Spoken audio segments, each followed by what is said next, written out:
This reminds me of the time we were on the bus on the way to cheering camp. The head cheerleader, Carmelita Santos, passed right out. I always hated Carmelita because Carmelita thought she was so great. But we had to do something. She was drooling. So me and Bitsy Stephanopoulos ran to the front of the bus. Bitsy's real name is Elizabeth, but everybody calls her Bitsy. I gotta admit, I was kind of curious to know where Lindsay was going with this.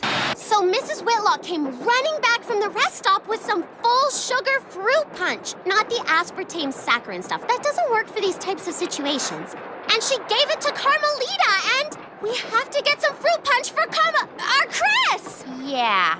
Okay, anybody else have any great ideas? Knowing a bit about trains myself, I can say that an engineer is probably steering this thing and could be counted upon for aid. Duh. Beth, try the phone to the engine. Hello? Hello? Nobody's answering! We're trapped! We're all gonna die! Is everybody here really that gullible? Yeah, Chris just happens to croak right here in front of us, and we can't reach anybody? Ah! He's probably not even dead. Ah! I only watched when you guys had to jump out of a plane. You guys were in that episode. Doesn't anyone remember that there was no plane? Oh! She's right. I guarantee the crew is just shaking the train car, and the window view is a holographic projection. This is obviously all make-believe. Ugh! Listen, I'm obviously a little old for make-believe, but Courtney is not somebody I would have had over to my pretty pretend palace. Ever. She'd always want to be the daddy, the doctor, and the prime minister of all my dolls. And they won't like that one bit. I mean, wouldn't. If I still played with them, which I don't. Okay, everybody, we've got to chill out and get back to the studio, which will happen most effectively when I tell the producers that this violates my contract. No bars? How does my PDA have no bars? Well, I'm gonna draw Chris's shadow outline thing just like they do in the movies. Why do they do that anyway? Do we color it in later or something? Duncan, climb out of the ceiling hatch and go find Chef or a producer or somebody. Why do I get to be the lucky one? Because you're the only one that can handle it. I know, I'm good.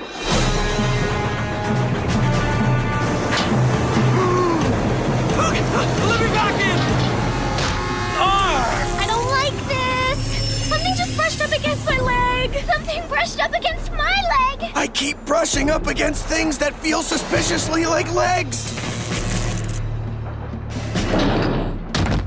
Yeah, it's a real train, and I won't be going back out there again. If this is real, and if we're really stuck in this car, then somebody here must be the murderer. Oh, can't you be serious? I am. What is more serious than a murder? Chris's body's gone! He's disappeared! Aliens got him! You're all idiots. This is a setup. Duncan, go check to see if he's in one of the other cars. I'm going to do something productive too, and find out who done it before it gets too late.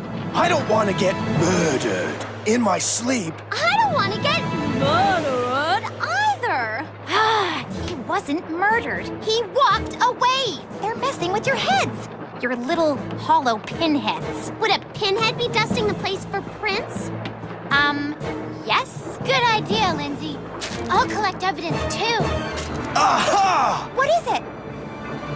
It's one of Duncan's green hairs!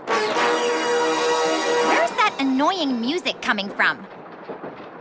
Duncan wasn't with us when the body disappeared. The other cars are empty. What? These nitwits think you did it. Chris refused to give Courtney a reward, which clearly upset her. And she's your love interest. That's called a motive. Love interest? She made me go up on the roof and she stole my prints and DNA. Guys, let's not get sidetracked. We all know it's just a scam. Next, you'll be saying it was Professor Plum in the conservatory with a bacon sandwich. That hair could have fallen off my head when we found the body. Book 'em.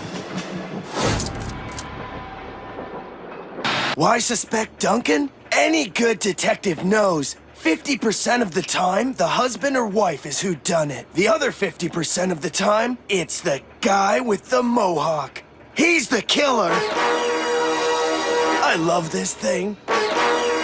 I'll get us back to set, and then you'll be cleared. Just hang in there. This feels a little too familiar for comfort. I'm sorry the others won't listen to me. They keep listening to... We should be looking for other clues just in case. We still have to figure out how Chris died. Can you die if somebody poisons your hair gel? Because he uses a lot of that. Oh, blah, blah, blah, blah. This is the same person who thought Chris was buried alive. Doesn't it make more sense to help me try to get us off this train? If I do, can I still use this? Yes. And congratulations on being too sensible to listen to Lindsay. Yeah? Well, what do you know? I could be just as right about this as anybody. I have to admit that I was still unsure about the whole murder thing. But Lindsay didn't have to know that. The key to being a leader is making decisions. I've made all of my decisions for the next 4 years. Want to know what I'm having for breakfast next April 22nd? If this train was solar powered, like my set at home, we could just throw a giant parka over it. That'd be easier. It's still easy. Just stop the wheels, stop the train. We don't need any help, right, Beth? We'll solve this case on our own. Ooh, shiny. I don't know. Look, I love Lindsay, but I'm not sure if I want to put all my eggs into that basket. 2 heads are better than 1, but 3 heads are better than 2. And any head is probably better than Lindsay's. I'll just go see what Courtney and Harold are up to. No commitment, just checking. What if we throw something into the path of the wheels to stop them? That sounds like a good idea. Hey! Oops! We have this giant soda bottle from the party. I feel sticky. Try this. Now throw down a fur coat and let's see how he'd look as Bigfoot. Ha! Aha! Sorry. Continue. Here we have a suspicious napkin covered on opposite ends with some kind of orange powder, as though it was held like a murder weapon. And here we have Courtney eating a bag of orange cheesies, which she refused to share. Therefore, Courtney was the only one to have orange cheesy fingers. Oh, this is ridiculous. Really? The prints don't lie. I was framed. Who are you going to believe? Dingbat over here, or someone who actually has a brain? Cuff her. Oh, I really had you guys. I look good in rubber, don't you think? Crackerjack special effects, dudes. Whoa, coolio! How do I get a rubber Harold? Threaten to quit your hosting job unless they give you an extra big budget to psych the kids out. I was not psyched out. I knew. Nonetheless, the winner of today's reward challenge is the person who solved the crime. And that person is Detective Lindsay. I prefer Detective Lindsay, her hotness. No!